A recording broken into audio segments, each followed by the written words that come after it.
Okay. Hello again, Harry. Hello, hello, hello. So What this would you was, what would I like? I was about to ask you that question. like? um, yeah, I suppose that I found that I was asking you a lot of questions on the Hmm. last one, and I don't know whether you have a lot of questions Oh, or like a mirrored response or anything like that. okay. Um, I had thought a little bit about that, although I didn't realize we were going to attempt that today. So let me think for just a second. Sorry. Um, so of course we're reading the big picture in our book Yeah. club, and so that's kind of got my mind on these topics. Mm, Um, and I've been I don't know, just continuously thinking of the issue of, like, for me, the issue of meaning, the issue of yeah. what it is like to be motivated. To me, I Yeah. think when people talk about meaning, I think in the end, I collapse that down into motivation. That's just the way I know to frame it, Mm, to put feet on it, if you will. Meaning sounds mm, very large scale and very vague, perhaps. But when you say uh, uh, what drives you, what motivates mm, you, that I think is really what Christianity at least does for me. It motivates me to be a good person. It motivates me to push mm, myself harder, that kind of thing. mm. And I have had answers from atheists, but I have a hard time seeing their answer clearly to what it is that motivates. Okay, so where does I suppose the origins of meaning? There's slightly there's an offshoot to this, which is that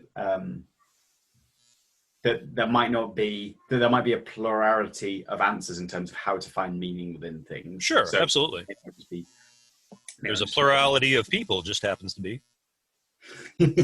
and so for me, kind of meaning stems from the fact that we have conscious experience. So we can experience good things and bad things, and from that stems the kind of the ultimate fact that I can have good experiences and bad experiences, and by definition, good experiences are good and bad experiences are bad. So I want to move towards those good experiences.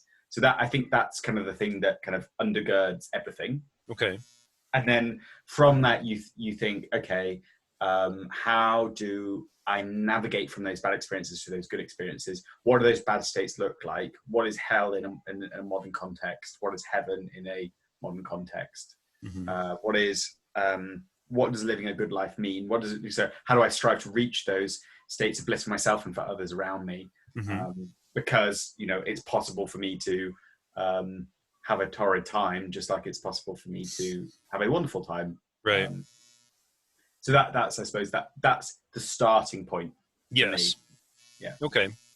So the thing that immediately comes to my mind is how do you define good, and how do you separate the apparently good from uh, what is deeply good, or what is lastingly good, or something like that. Mm, yeah, yeah. So for the latter, I think that's enormously complex. I think that's why we Hmm. have all the stories and narratives and philosophies and ideas Right. Right. Right.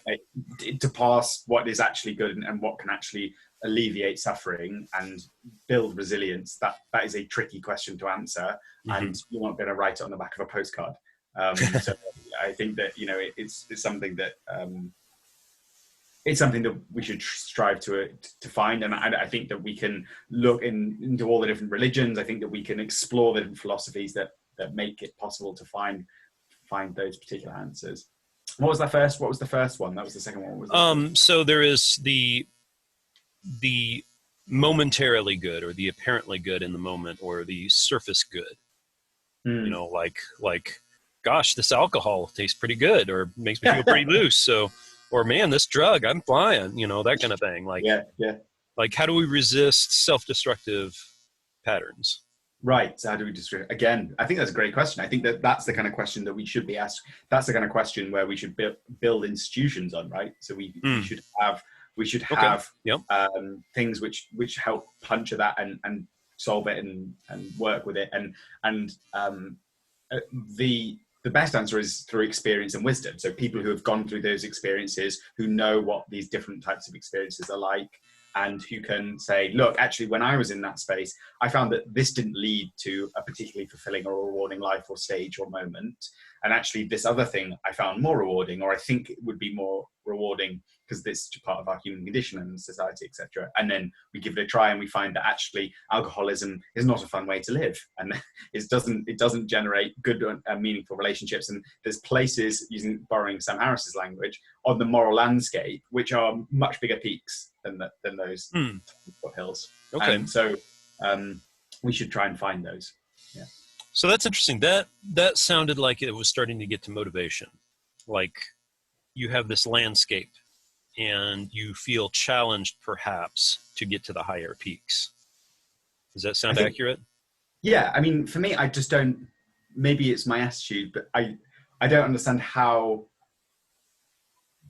why it wouldn't. I'm a conscious creature that can experience pain and suffering, and I can also experience beauty and some kind of divinity and some kind of like these other definitions of things. And so it seems just nonsensical for me not to be reaching towards those other states of being and to try and move and elevate myself on that. And so I just feel like all I have is this life in this moment and this conscious experience. So then the next question goes, so what next? What can I do with it? And it's like, okay, well, can this get any better? Can I have a better experience for myself and others? And the answer is yes. And goes, okay, well, I'll move. Then the next obvious thing for me is like, well, I'll move towards that. I'll try and discover what those answers are, and whether they're found within different religious doctrines or whether they're found in secular thought or wherever it may be. That's what we should be reaching towards. Okay. How much do you think social structures play a role in all of that? I think they're really important. I think they fundamentally, I think religious institutions, we need some form of that in my head. I think we need to codify it. We need to have ritual. I think those are really important parts of making sure that we can face kind of the chaos and the nihilism and the difficulty and the slow degeneration of kind of values and ideas if we don't have those support structures. And so I would reach for something. I would reach for some kind of empirical based religious institution that doesn't run off faith, but instead runs off reason and philosophy. So it would be something that is built on, I mean, it'd be classic sciences. So health, I think that, actually our health system does a lot of that work that the church did in the past about kind of depression and psychology and all that. But that's not to say there are other areas that are, and I want to make sure, so even my own professional and personal motivation is that we build up institutions that have a secular narrative, but that answer the questions that are really important and actually have those structures where people can gather and meet and talk about the important things, and that you have a community built up and you have ritual to remind yourself that you should be present, that you've only got one life, that the people around you are important fundamentally to your own health. And so I think there are, to find, I think we can find a set of we can find a structure, so we can find a foundation to build a secular religion, if you like, based on the fact that human experience can be really good or really bad, and really bad, really bad. So let's go to the really good. I'm liking this. This is actually really beautifully simple in some ways. It's very practical because you're simply saying, I mean, you've talked about philosophy and stuff being a part of it, but you haven't been giving me any wide-ranging philosophical theories here. You've just been going, life can suck or life can be really good. Let's figure out a way to deal with this, right? That is that's the dukkha, like Zen Buddhism, which is like life is pain. Like there is a huge winding river through our lives of kind of feeling inadequate and comparing situations and struggling to get by and feeling guilty and So those are a core part of human existence. So we can't deny that. We can't deny that exists. Mm-hmm. And so then the questions from that stem from how do we face that in a manner that is helpful and useful and has utility in the sense of the word of living. I think we touched on this before, but utility in the sense of living a good life, living a life that is worth living in terms of our resilience and our happiness and the resilience and happiness of those around us. And then that invites other types of practice like compassion, metta, mindfulness, stoicism, epicureanism. So we can borrow from Greek and Eastern philosophies. We can look at Enlightenment period philosophies. We can look at some amazing, Christian philosophies. We can look at some. So we can try and I want a big pot, and I want to stir them together, and I want to come out. There'll be different answers, and we might need to season things differently. But at the end of the day, I think that there are better ways of living, and there are worse ways of living. And so it's a navigation problem, and that navigation problem doesn't have to be solved with the car of Christianity. It can be solved with the car of something else. We can put together something else. But that does not to say that the car of Christianity has not been really useful in delivering people from one state to the next, or denying the fact that it's a useful vehicle. What my personal philosophy is that I'm saying, look, that's run down now. Like we don't have to use that. We can take the parts which are really useful. We can learn from that design, and we can add other bits on. We shouldn't be scared about stripping away parts and adding parts on in order to find something that is worthwhile. And I get the impression, although I don't have personal experience of this, that people do this with their faith anyway. So they reject parts which they don't like and just pick up parts that they do, so that the vehicle best represents how they see the world. I mean, that's what I guess I'll categorize it as non-fundamentalist faiths do. Even though the fundamentalist faiths, honestly, change a lot more than they like to admit. But I think that's fairly true, that most forms of religion or faith have a tendency to adapt and rebuild each generation and that kind of thing. But I was chuckling and smiling because there were so many metaphors there. I got this visual image of a bunch of people in a car full of soup just sloshing around in a Garmin on the dashboard going recalculating. So I had a really good date last night when we were chatting a lot about actually what we were talking about now, like meaning and purpose. And she was talking about, she was like, I fear that I'm not living in the moment or doing things that are making my life worthwhile. And therefore she was a very adventurous person. So she would go out, she would do like Christmas in Cambodia, whatever. She'd go the crazy, and she's got a real urge to do that kind of stuff. Wow.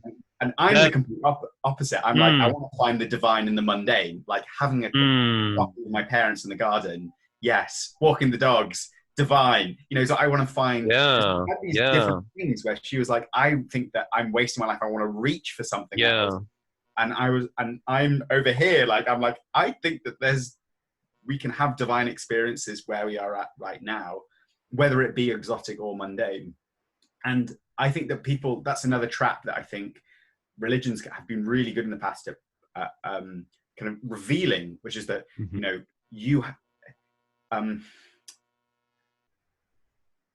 all we have is the present and right now. But more importantly, you always bring yourself to the experience. So going to paradise is found where you're at. It's not a boat ride away. It's where you are. And so is hell, right? So I think that I found it so interesting because she had the same problem. So she came up with she had the same ideas of, shit, I need to make sure that I find value or find purpose within this particular moment, or make sure I'm not regretting what I'm doing. Let's go out and party and trek and do exotic adventure things with people, which is kind of like, throw myself into life.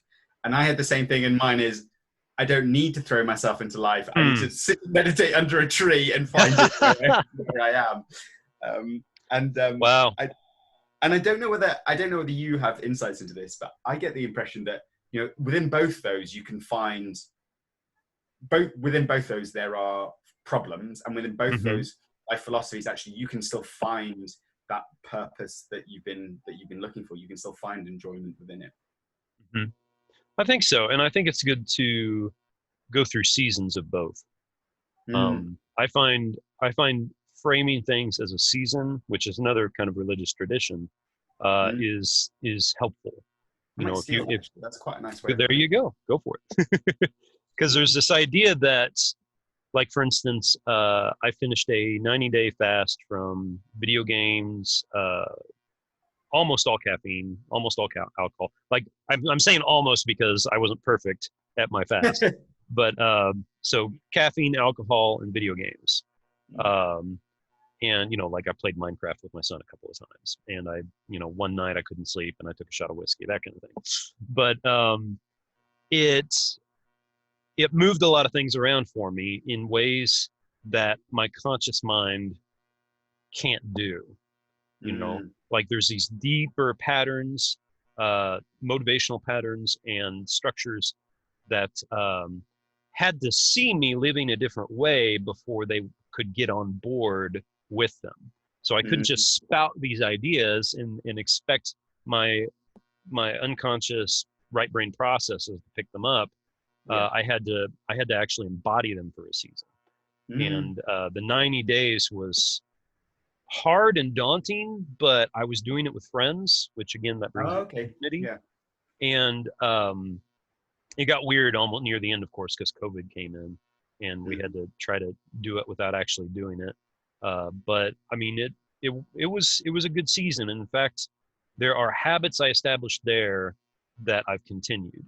For instance, Yeah. I was, my big thing, as I said on our last video, is that when I like something, it's very hard for me to have control over that thing. I go whole hog, and I'm easily the guy that would spend his entire day playing video games when I was in my teens. Yeah. Had Yeah. a even though I was an extremely hyperactive kid, I went through a season where I had a little bit of a pot belly because I was just drinking Dr. Pepper and playing video games all the time. Yeah. Yeah. So And those parts though, they're all like, I find the fact that you've made the journey, you can recognize that state and then make the journey from that state into a mhm, different, into what I would consider more of a hill and less of a valley on that yeah. landscape, Mhm. is really important. And then, but because you've made that trek going up to that particular place, you can look back and you see people down below, and you can go, I'm going to walk back down there because I know the path, and I'm going to take people back up Hmm. that slope. So I Mhm. think that with that landscape analogy, I I like think that. that our pain and our difficulty with that can then be a catalyst for us to learn how to tackle it and then give that to others. And Yeah. that's what I think that compassion is built of. Yeah. And yeah, that's really what it's all about, is being able to. So the book that we read before Big Picture was The Mhm. Five Limitations, What Death Can Teach Us About Living. Hmm. And there's a bit in it where, like, the guy who looks after lots of dying people, like, he had abusive parents, he was sexually abused as a child himself, he had he had experienced quite a lot of people dying around him when he was young. He had a very rough upbringing, and he said that from that pain, so there's an enormous well of pain there, but I could turn that around, and I could draw from that, because I'd faced the demons again and again and again myself. When other people had to come against them, it's like, well, I'm skilled enough. I know how to face this. I've Hmm. been down in that dark cave before so many Yeah. times that Right. I can walk this path. And trust me, like, it's fine to walk in this darkness with me. And I'm comfortable sitting in this place with you right now because I know what it's like to be there. I'm not afraid of that, of those dark pits, of those Mhm. places which where we are degenerate in some form or description, or where there's destructive behaviors, because I've been there myself and I know the way out. So I'm not going to get lost going into the labyrinth and getting away from the Minotaur, because I've done it before and I know what these passages hold. Hmm. Um, Right. and I want religious, I want those kinds of spiritual and philosophical teachers to have that experience. I want them to be able to have both the dark and the light, because I think the dark makes the light. I think, you know, being able to having those experiences mean that you know how to tackle them. You know, you can't, you know, it's like the famous thing where you want a knight's armor to be battered because it proves that it's not only hold its function, but that they're experienced. If it's cleaned and polished and not dirty, then that tells me something about their experience and their ability to fight. Yes. Yeah. Yeah.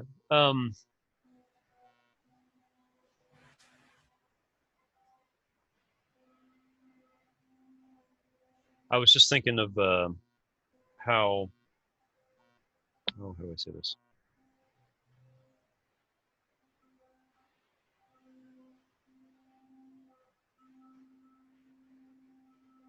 So maybe I'll ask you about um, like, I'm sure there are areas of your life you wish you were doing better in. I mean, maybe I'm wrong, but that's generally the case with human beings. Welcome to the human experience. Exactly. So what kind of structure, for lack of a better word, do you use to cope with that? Oh, so like the dark sides of myself, or Yeah, the absolutely. part which I don't love as much as. Mm-hmm. Oh, it's been a long time coming. I'm still really trying to build that structure up, Mm. and it doesn't look like a complete structure yet. The foundations are a bit wonky at the moment. But for me, I think that it.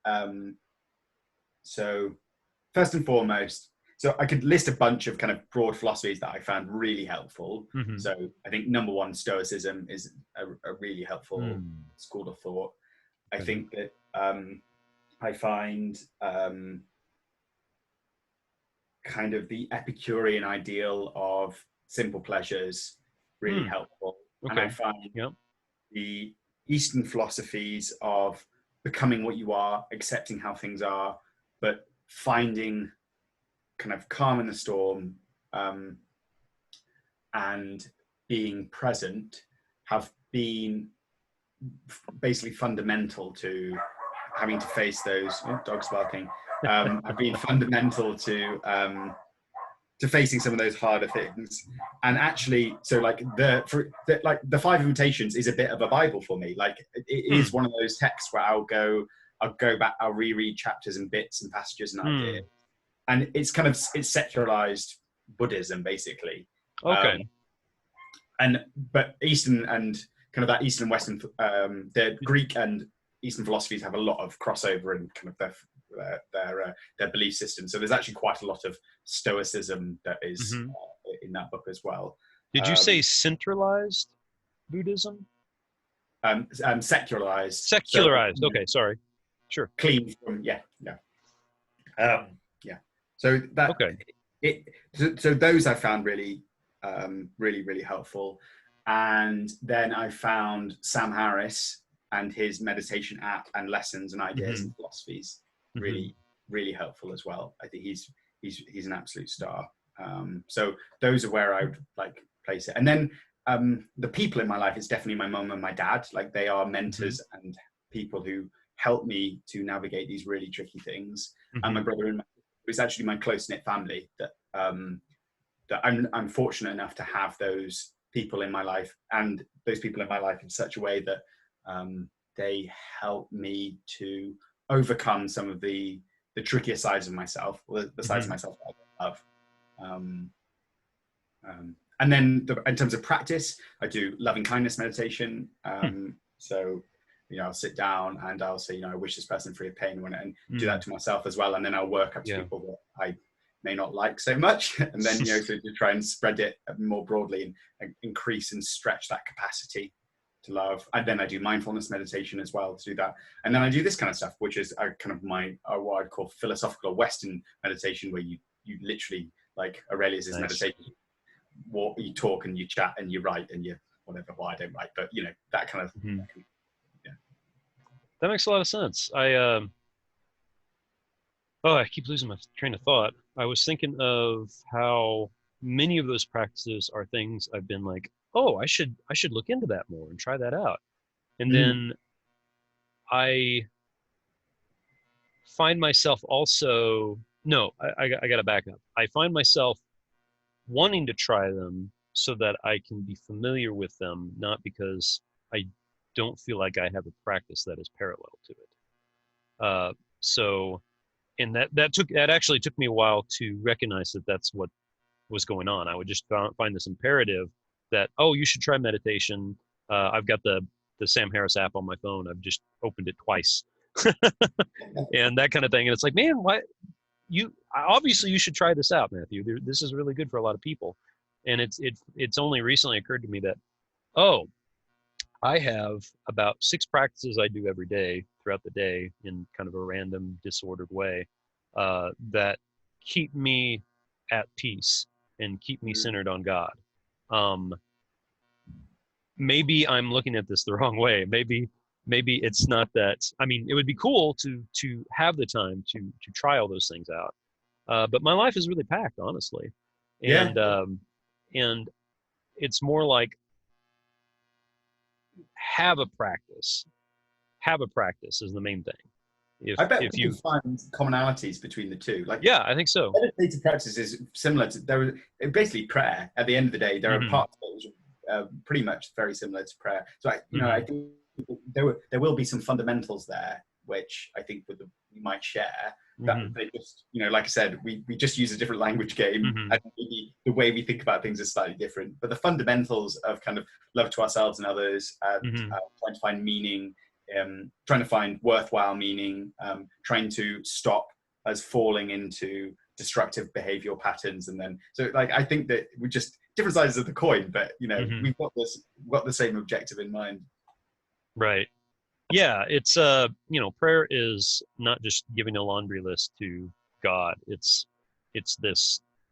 meditative. You're actually meditating on the things that you're praying about, and you're experiencing the wonder in the presence of God. You fall into a certain mindset, and you feel, it's not exactly warmth, but it's like, pleasantness, beauty, and you're just remaining in that presence, and you're opening yourself up to it through the recognition of who you believe God is and who you believe he sees you as, and that kind of thing. That last one's really important to me because I tend to see myself as a bit of a scumbag. But if I correctly orient myself to God, then I can see myself as someone utterly loved. And that is tremendous motivation. Yeah. So yeah. I can imagine that. I actually have to shoot because I have to go and walk the dogs. Okay. With my friends, but I will be on the phone while walking the dogs. Oh, okay. In obviously on book club, but I need to get in the car and get them ready and stuff. So. Okay. All right, man. Well, it was good talking to you again. This went lots different than I thought, but it was very enjoyable. We can, if you want to kind of set up if there's topics in your head that you're like, look, I want to explore this, or we should do, I'm more than happy also, because I just ramble in front of the camera for you, but maybe that's not what you want. Maybe there's a more specific direction you'd like, and I'm happy to do that too. Well, I mean, honestly, I left off with, hey, you didn't ask me any hard questions. And I was like, okay, this morning he's going to hit me with the hard ones. Let's go. And it's like, well, Matthew, what questions do you want? Hard questions. No, this was good. I think we got to stuff that doesn't get spoken of enough. The commonality between these approaches, I don't know. I mean, I've gone through my stages of thinking, everyone else is going to hell and I've got to save them from that. And once I've found a place of recognizing, how do I say this? Just how personal salvation is, and how little about the proper name Jesus and God it is about. It's, the proper name meaning it's not, if I put a cross around my neck, that doesn't save me. And if I use the name Jesus, that doesn't save me. It's a relationship. It's a intimacy and an interconnectivity. And maybe we can talk about some of the darker sides. Maybe for some of the more controversial. I'm not going to be able to fix that camera. The more controversial sides of of religion. So the sides that, you know, that we think are actually toxic or need to Mhm. be left behind. And that might be a slightly different That would conversation. be a good conversation. That would be interesting. I'd enjoy that. Because for Yeah. me, that would be important to also recognize kind of parts of my philosophy that I should avoid. Right. Like there are going to Mhm. be obvious ones like authoritarianism, but and a kind of an absolute feeling like I absolutely know the truth. Like there's some obvious ones, and I think there might be some more like subtle ones Mhm. to be explored. Cool. Yeah. Great. All right. Okay. This Well, time seems to work for me. At least it's been working so far. So maybe we'll just keep trying to do this time yeah, as long as we absolutely. want to. Cool. Absolutely happy to do that. And if you want to lie in on your Saturday too, also happy with that as well. Honestly, I had my alarm set for 6:30 and I woke up at 6 and was wide awake. So Good. so I'm good. Good. Great. Awesome. Well, speak to you in a second, I guess, on Yeah. over on book club. We'll get the dogs ready. Yeah. All Awesome. right. Thanks again. No worries. Bye.